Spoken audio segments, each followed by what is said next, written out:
In 1961, founding president of the Democratic Party Benedicto Chiwanuka won the first elections in Uganda to form the internal self-government in readiness for independence a year later. But Chiwanuka's win rubbed Buganda the wrong way, since they preferred a monarchical system. All these people, the Katichiro, under the ministers, the chiefs, were opposed to those elections in 1961.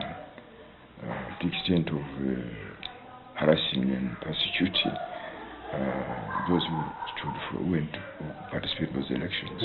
The Baganda felt that Chiwanuka, a fellow Muganda, had betrayed his own. Majority of the Baganda were misled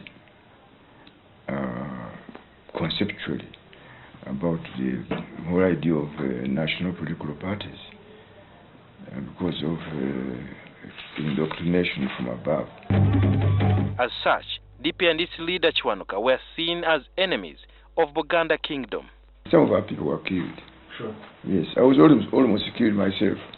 The day the Kawaka came back from Lancaster conference, people were waiting for me with spears. With the support of the British, Buganda loyalists later formed the Kawaka Yeka Party. This was after Buganda struck a deal in Lancaster, London, with Apollo Milton Obote, who pledged to promote their interests.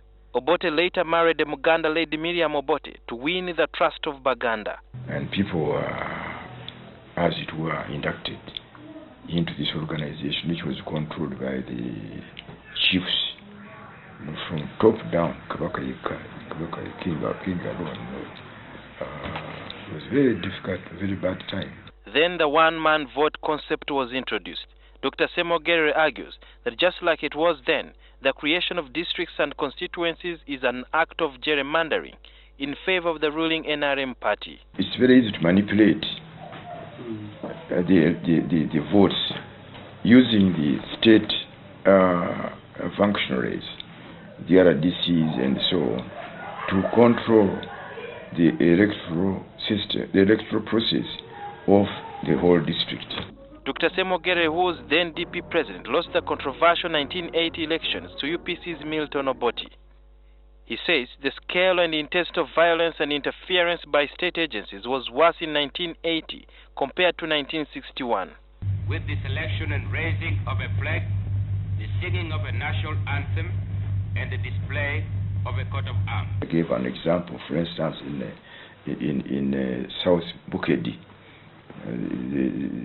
Four of our members, leaders in the Democratic Party, were arrested soon after the elections because the declared winner of the elections felt insecure. He says the Electoral Commission was biased and the DP officials scared that their jobs would be taken by DP loyalists who had studied abroad on scholarships. On what lessons Uganda can pick from the past elections, Dr. Ssemwogerere recommends that the country emulates Kenya, Ghana, and Germany, especially on the appointment of the Electoral Commission to guarantee its independence. Where the Electoral Commission there is appointed, it is appointed by the President on advice of the State Council. Not just in the consultation, but on the advice of the State Council. In 1996, Dr. Ssemwogerere and Chibije Mayanja challenged President Yoweri Museveni in the general election, but he claims he was again tigged out.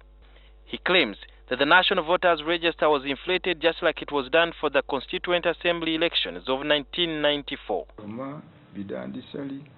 Babu. Right? If they would tell you the truth, there were the yardsticks, right? You go and you practice how to cast 10 ballots as if you are casting one, and with the kivera in place it was easy. Therefore, can the opposition guard its fort in their struggle to capture power in 2016?